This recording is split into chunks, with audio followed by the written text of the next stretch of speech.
So how does a Tesla Model Y do in the winter? Is it a terrible idea to get an electric vehicle for the winter, or is it actually a life hack? So the lighting in this video might be a bit weird because I'm driving and the sun is kind of low. It's 8:42 a.m. right now, so it does leave a little bit of weird lighting, but that's okay.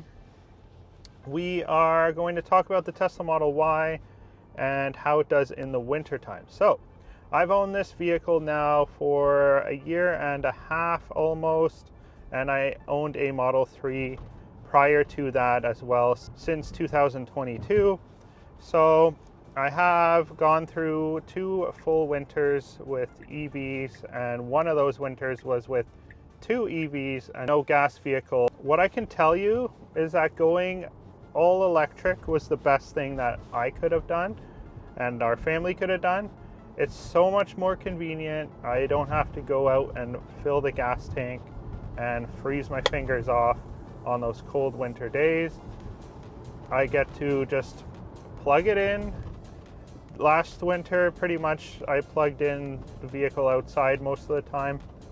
Sometimes I would charge the vehicle in the garage, but I pretty much primarily drove this Tesla Model 3 or this Tesla Model Y rear wheel drive that I'm in right now. And so because of that, it was parked outside and not in the garage, so I would charge it outside. So I had no range issues last winter. Now, of course, the range does go down from the standard of almost 400 kilometers on this vehicle to down to about 300, 320, depending on how cold it is. And for my purposes and my uses, I had no issues with that. The key to getting a little bit more range and life out of it on a cold winter's day is to preheat your vehicles. You can go in and set the preheat instructions and set it up to preheat the vehicle for a certain time in the morning or whenever you have to leave.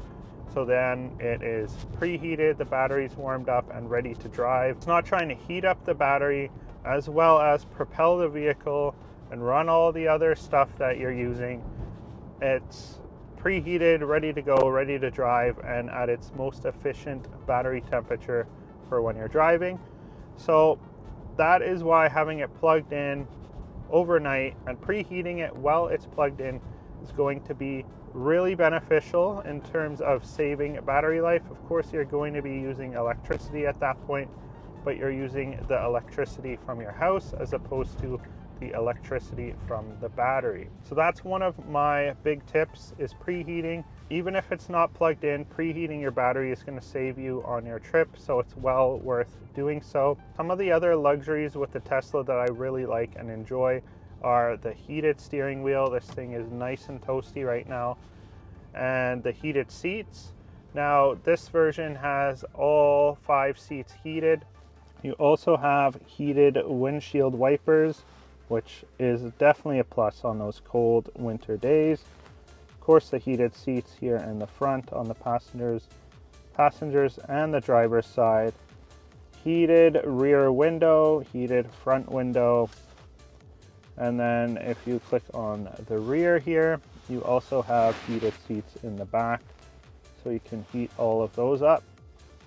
And then you can just press all off. So whether you're in the back or the front, it doesn't matter. You have heated seats. And then of course, the heat pump in these vehicles is so efficient. It pumps out the heat quickly and yeah, just does a great job.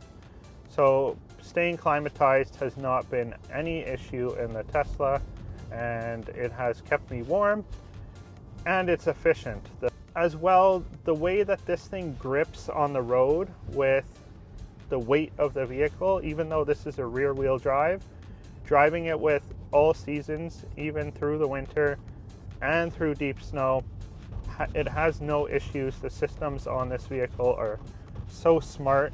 Puts power to and takes power away from the wheels as needed when it's slipping in order to get you moving and make sure you have traction and control. Plus the weight of the battery being fully flat across the whole vehicle keeps both tires firmly planted, as opposed to a car with the engine in the front or the back and it's where you have more of the weight of the vehicle distributed differently towards the front or the back of the car, it can make it harder to grip. So if you've driven a rear-wheel drive with front engine in the past and had issues with grip on the back tires, you don't have any of that with the Tesla because of the battery architecture being flat like a skateboard across the whole vehicle. So this video is not necessarily just for those of us that get snow and winters like we do here in Canada and in the northern United States.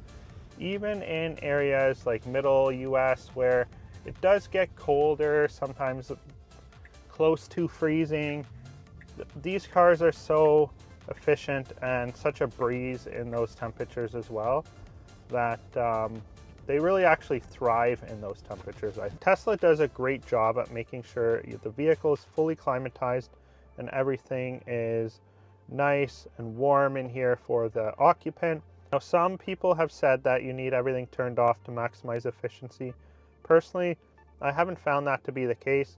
I find that keeping the temperature, the heat around 20, 21, and even at a lower fan speed while having my heated seat at a 1 or a 2 and my heated steering wheel, I find that that is the most comfortable for me.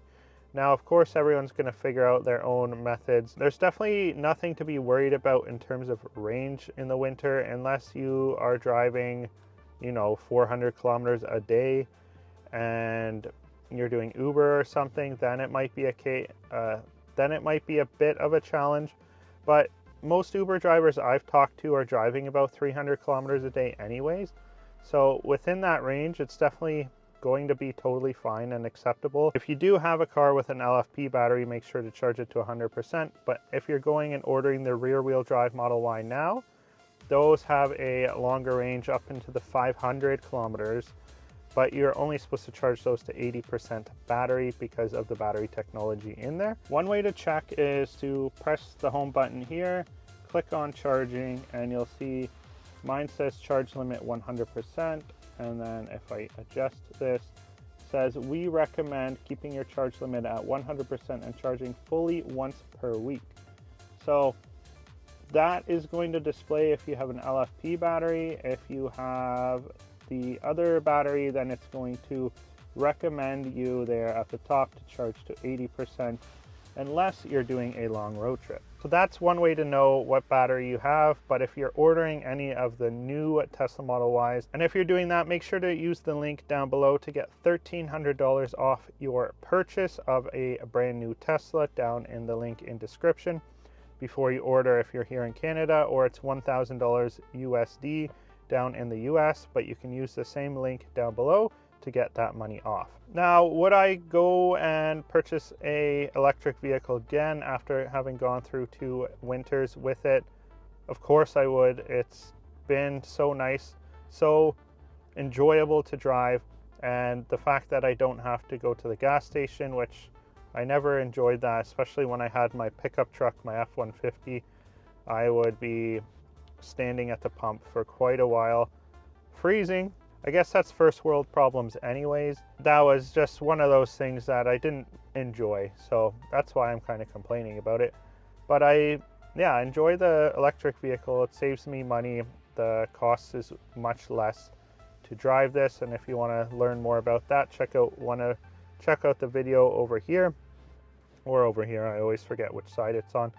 Check that out. There's tons of other videos here on the channel about Tesla, Tesla Model Y, Cybertruck, and more. So check out some of the other videos, and if you enjoyed this video, share it with a friend. Thank you so much for watching. You're gonna love this video, or this video, or this video. Actually, you want to hit that subscribe button, or it's over here. I don't know, just click it. Thanks so much for watching. Bye.